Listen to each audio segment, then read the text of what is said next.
She called the sheriff and yelled, "Shut his water off right now!" I was standing in my own yard, boots in the mud, staring at a fresh trench cutting straight across my land. A thick black pipeline ran through it like a scar. I never signed anything, never agreed to anything. But there it was, buried halfway under my pasture. Karen stood near the fence with a folder pressed to her chest, like she owned the sky.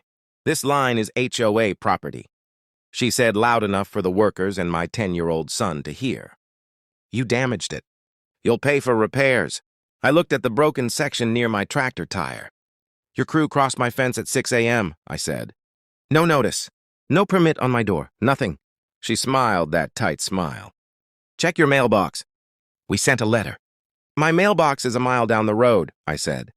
"And this land isn't in your HOA." Her voice turned sharp. "Everything past the creek falls under community development control. You don't get special rules. That creek." She said it like it was just a ditch. One of the workers whispered, "Ma'am, we were told this easement was approved." I stepped closer to the trench. The pipe wasn't just crossing my land. It was tapping into the small channel that feeds the lower neighborhood pond. The same water that comes from the private lake sitting up behind my tree line. Karen pointed at the cracked pipe. "You'll receive a lawsuit by morning. You can't block community utilities." "Block?" I hadn't touched their line. My tractor hit it because it wasn't supposed to be there. Then the sheriff's truck pulled up. Deputy Collins stepped out, calm but serious. Karen rushed to him. "He vandalized HOA infrastructure. We want charges." Collins looked at me. "You cut a water line?" "I was mowing my field," I said. "Ask her for the easement papers." Karen flipped through her folder fast. Too fast. Collins frowned. "Ma'am, do you have county approval for this trench?" "It's HOA approved," she snapped. "That's enough." I almost laughed, almost.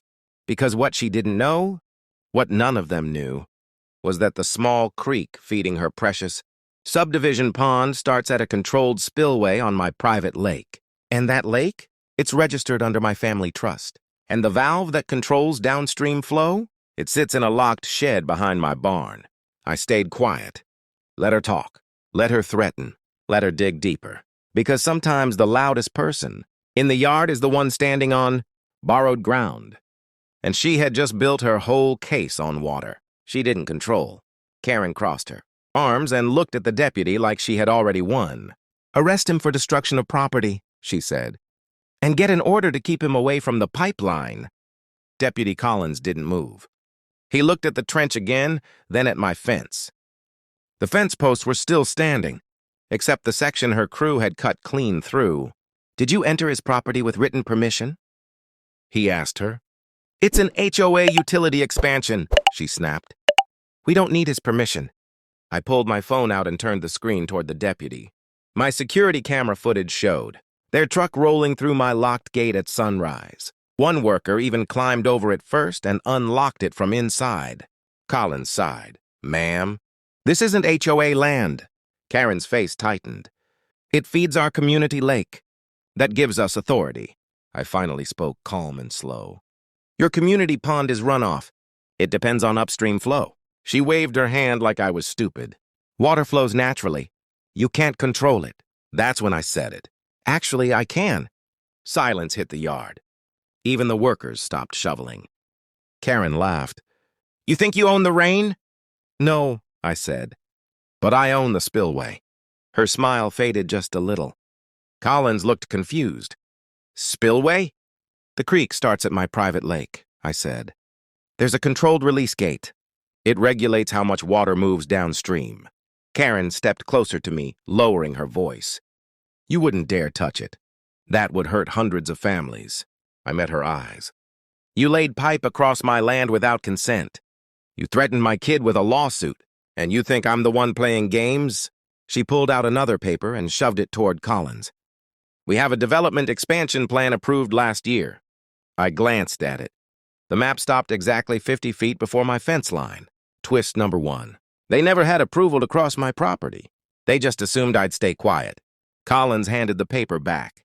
"Ma'am, this plan doesn't include his parcel." Karen's voice cracked for the first time. "It's implied access." "Implied doesn't cut fences," Collins replied. She turned to me again, eyes cold. If you interfere with HOA water access, we will sue you into the ground. I didn't raise my voice. I didn't need to. You already dug into land owned by the Miller Family Trust, I said. And you tapped into a regulated source. Collins looked at me sharply. Regulated? I nodded. State-registered agricultural reservoir. With environmental flow controls. Karen blinked. She didn't know that part. And she definitely didn't know the second part. Because the Upstream lake doesn't just supply her pond. It supplies the county during drought emergencies under a contract signed by my late father. Which means this wasn't just trespassing. It was interference with protected water infrastructure. Karen thought she was bullying a quiet landowner. She had just stepped into something a lot bigger than an HOA fine. And I still hadn't touched that valve. Karen's face went pale, but she wasn't done. She pulled out her phone and stepped aside. "Call the board," she whispered, loud enough for me to hear. "And get our attorney on this, now." Within 20 minutes, 2 black SUVs rolled up. 3 HOA board members stepped out like this was a courtroom. One of them, Mr. Halpern, pointed at me and said, "You're interfering with essential community services." I didn't move. My son stood behind me, quiet but watching everything. Halpern held up a paper. "We're filing an emergency injunction. If you restrict water flow, we'll have the court seize control of that upstream source." That word, seize. I looked at Deputy Collins. He looked uncomfortable. Karen smiled again, thinking she had found her angle. "You said it yourself. You control the spillway. That means you can threaten public access." I shook my head slowly. "I didn't threaten anyone. But since we're talking about public access," I pulled a small metal key from my pocket. Not for the valve, for the other shed. Inside that shed was a second control. Panel. Digital. Locked. Connected to the state water monitoring system. Halpern frowned. "What is this?" I opened my truck and pulled out a binder. Old, thick, stamped papers. My father's name on every page. "The Miller Reservoir Agreement," I said. "Signed 15 years ago with the county and the state water authority." Karen grabbed the top page and skimmed it fast.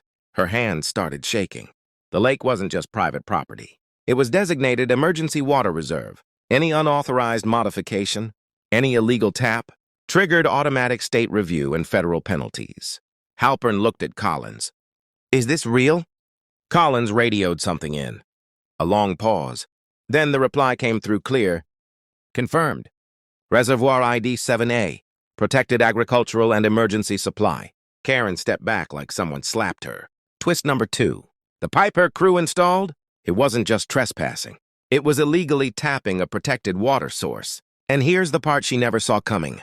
The moment her workers cut into the feeder line this morning, the system logged a pressure change, which automatically alerted the state water office. My phone buzzed. "Unknown number," I answered on speaker. "This is the State Water Compliance Division," the voice said. "We're responding to a breach report at Miller Reservoir. Is there unauthorized construction on your land?" Karen's lips parted, but no sound came out. Halpern slowly turned toward her. "You told us permits were handled," she whispered. "They said it was minor." I looked at her calmly. "You don't get to drill into protected infrastructure because your pond level dropped." The workers started packing up fast. Then 2 county vehicles appeared at the end of my driveway. Not HOA security, not private lawyers. County Environmental Enforcement. Twist number 3. One officer stepped out and walked straight to Karen. "Ma'am, who authorized this excavation?" She tried to speak. Nothing came out at first. Then, it was for community benefit. The officer didn't smile. "You tampered with a regulated source without clearance. That's a serious offense." Halpern backed away from her like she was radioactive. Deputy Collins looked at me and said quietly, "You never planned to shut the water off, did you?" I shook my head. "I don't punish families for board mistakes." Karen stared at me, eyes wide. "You set this up?" "No," I said calmly. "You walked into it." As the enforcement officer asked for her ID, I added one last line. Not loud, just steady. "I didn't fight for my land overseas, just to lose it to a clipboard." The yard went silent. Karen thought she was suing a farmer.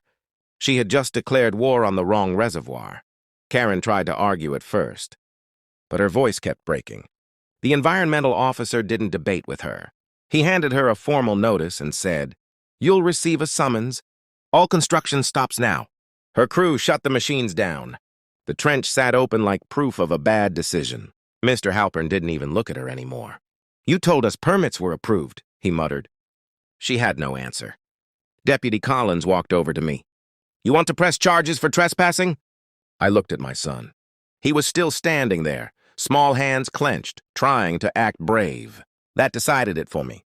"I want my fence repaired," I said. "I want the land restored. And I want this in writing. No HOA authority beyond that creek. Ever." The county officer nodded. "That can be arranged?"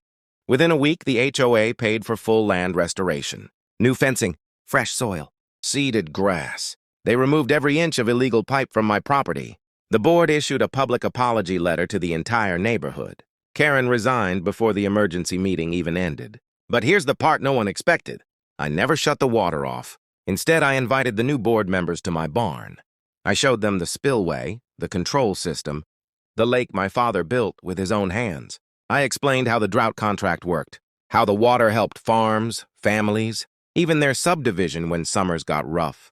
One of them asked quietly, "Why didn't you just close the valve and teach us a lesson?"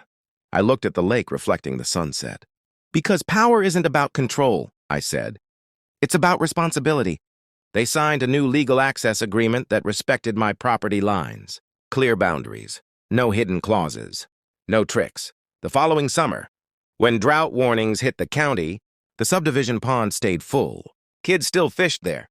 Sprinklers still ran. And this time, the HOA sent a thank you letter instead of a threat.